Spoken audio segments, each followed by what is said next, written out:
Il s'agit de Florian Carvalho, record personnel à 3,33, mais il n'est pas tout seul. Il y a du monde.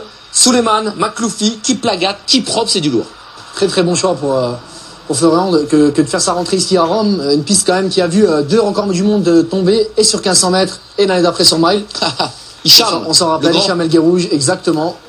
C'est une très bonne piste. Je l'ai tâté, donc je sais de quoi je parle.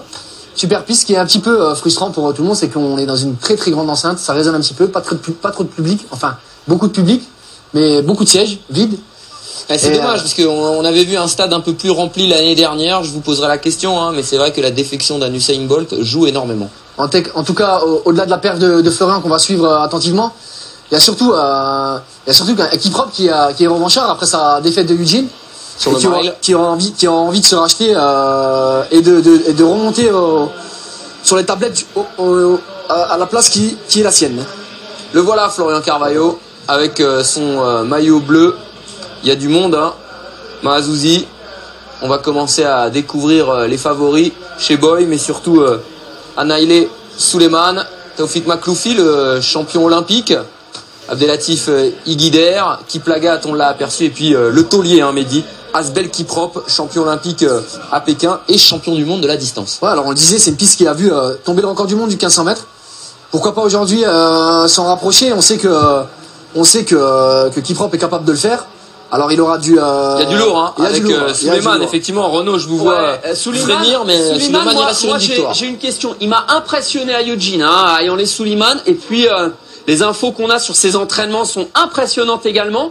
Par contre, pour avoir été dans le même avion que lui, il a voyagé en classe économique avec Kaki, avec Merci chez Renault, pendant que Renaud Lavilloni et Héloïse Le Sueur faisaient le Portland-Amsterdam en business, donc en dormant. C'est pas évident, hein, pour un athlète, médaillé mondial. Il s'est retrouvé en classe éco. Je sais pas si Asbel Kiprop a pu, lui, faire une nuit complète, mais je pense que la récupération va être déterminante entre Eugene et Rome, puisque beaucoup d'athlètes l'ont fait, dont Ayhanlé Suleiman. Et on va voir tout de suite s'il est aussi fort que Eugene ou si il a eu du mal à récupérer avec les 9 heures de décalage. Je sais pas si vous avez fait attention aux yeux de Makloufi. Lui aussi a fait le voyage entre Eugene et Rome. La fatigue se lit sur son visage. Allez, c'est parti pour ce 1500 mètres. Un dernier petit mot sur Ayhanlé Suleiman. C'est vrai qu'il vous a impressionné, Renaud, à Eugene, mais rappelons qu'il avait perdu le 1500 mètres en finissant 3e à Doha, face à Asbel Kiprop, justement, et Silas Kiplagat, Mehdi, présent dans cette course. En tout cas, aujourd'hui, il est capable de descendre sous la barre des 3,30. Je pense qu'il a envie, voilà, vous le voyez directement se placer derrière les lièvres. Il y en a aussi un qui aura soif de descendre sous les 3,30, c'est notre champion olympique, hein, Makloufi, qui a réalisé de belles choses. On se rappelle de sa victoire un petit peu stupide sur 800 mètres en levant les mains 3 mètres avant la ligne. Aujourd'hui, il est sur sa distance, sur le 1500 mètres. On a une très très belle confrontation entre Kiprop, Suleiman et Makloufi. Et n'oubliez pas Silas Kiplagat qui lui est toujours là, toujours placé. Et lui aussi capable de sortir un gros chrono aujourd'hui. Et Kiprop, il s'est installé aussi, hein, dans l'une des places du patron, Suleiman en tête. Le peloton s'étire un petit peu, ça veut dire que ça va vite. Makloufi, il est allé dans le 3e tiers. Oh là, il y a une chute, Mehdi. Un temps de passage un petit peu moyen pour Florian qui se retrouve en fin de peloton en plus. Le français Carvalho en maillot bleu là qu'on voit. 1,12 pour Florian Carvalho, 500. C'est rapide. C'est un temps de passage très moyen. Hein. On est sur les bases de 3,36 à allure régulière. C'est vrai. 56 pour la tête de course, donc c'est 3,30 à allure régulière. Là, je suis un petit peu déçu de l'allure. Alors encore une fois, il y a peut-être la fatigue justement du voyage à Eugene. Peut-être que tout le monde a envie et besoin de cette course pour récupérer. Alors attention, ça peut aller très vite, ça peut finir très vite parce que là on a un Suleiman qui est un spécialiste de 800 mètres. N'oubliez pas, médaille à Moscou, qui est capable de terminer très très vite. Alors pourquoi pas la clé justement d'un gros chrono, hein, ces passages lents. On verra justement ce qui va être décisif, c'est le passage au 2e tour justement. Si on est toujours sur les mêmes bases, c'est de bonne augure. Alors, voilà, ça s'étire, ça a tendance à accélérer un petit peu. Suleiman en tête, Asbel Kiprop juste derrière à l'affût. Là, vous voyez, un temps de passage en 1,53, un tour en 56,95, c'est bien parce qu'en général, le 2e tour est toujours plus lent. Là, ça va repartir, ça va accélérer. Pour la tête de course, Suleiman, vous voyez, hein, qui a pas peur. Hein. Il a envie de réaliser une grosse perf, donc il est devant. Geoffrey Baroussa, le lièvre emmène tout le monde, Mehdi. Un très bon lièvre, un lièvre qui a une perf en 3,33, 39, un record personnel, donc c'est un bon lièvre qui va les amener loin. S'il les amène jusqu'au 1200 mètres, ce sera super. Alors vous voyez un petit maître qui qui est laissé par Souleymane et voilà. Et il regarde tout ça, ça commence à observer tactiquement Mehdi parce que tout le monde a les yeux rivés vers le tableau, vers l'écran géant. On n'aura pas une très très grosse perf aujourd'hui. En tout cas, le record du monde ne sera pas inquiété. Tout le monde est fatigué de ce fameux voyage à Eugene. Donc moi, je trouve que c'est vraiment courageux d'enchaîner Eugene et Rome avec le décalage horaire qu'on connaît.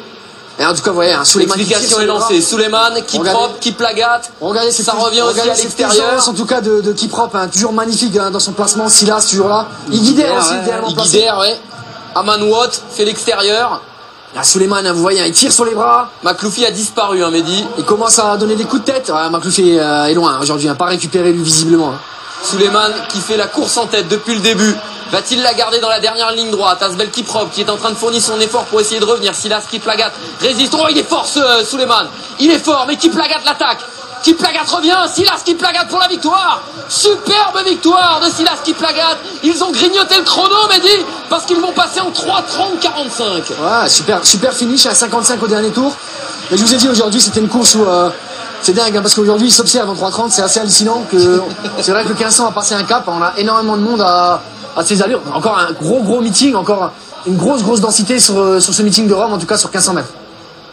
Et victoire de Silas Kiplagat en 3:30:44, qui sera resté en 3e place quasiment toute la course. C'est hallucinant, pas une goutte de sueur sur son front. Et il gonfle les muscles. Très content de cette victoire. Kiplagat souvent très placé, très bien placé en meeting. En championnat, il a un tout petit peu plus de mal. Ouais, il a jamais été vraiment couronné, Silas Kiplagat, une 7e place aux Jeux Olympiques de Londres, une 2e place à Daegu. À part à Daegu, mais depuis il a un petit peu de mal à confirmer. Il reste jeune, 24 ans seulement. Ouais, très jeune. En tout cas, on voit encore une fois que Kiprop a plus de mal qu'en ce début de saison. Donc, pourtant, il avait gagné à Doha en 3:29. Il avait fait une super entrée. Alors, je vous ai dit que la vérité d'un jour n'est pas vraiment celle du lendemain. À Doha, on a toujours de très grosses perfs en demi-fond. Et après, ça a du mal à redécoller. En tout cas, regardez-moi ce placement. Silas super beau aussi dans cette dernière ligne droite. Et voilà, très fier de cette victoire en 3:30. Voilà. On a aujourd'hui un 1500 mètres indécis. On parlait de taulier en début de saison. On l'a pas trouvé encore le taulier. En tout cas, moi j'aime bien voir un petit peu tourner. On va attendre le chrono de Florian Carvalho qui s'est classé 9e de cette course. Et dès que nous avons le chrono, il va arriver bientôt ce chrono de Florian Carvalho. 3:35, 3:36. En tout cas, ce qui est bien pour Florian, c'est que ça n'a pas été très vite. On a déjà vu des courses courir très vite sur le premier. 3:35:12 Mehdi pour Makloufi. Contre-performance complète de tout Florian et Florian, son chrono va arriver ici, très certainement. Bon, on l'a pas. On va le trouver rapidement. Alors une rentrée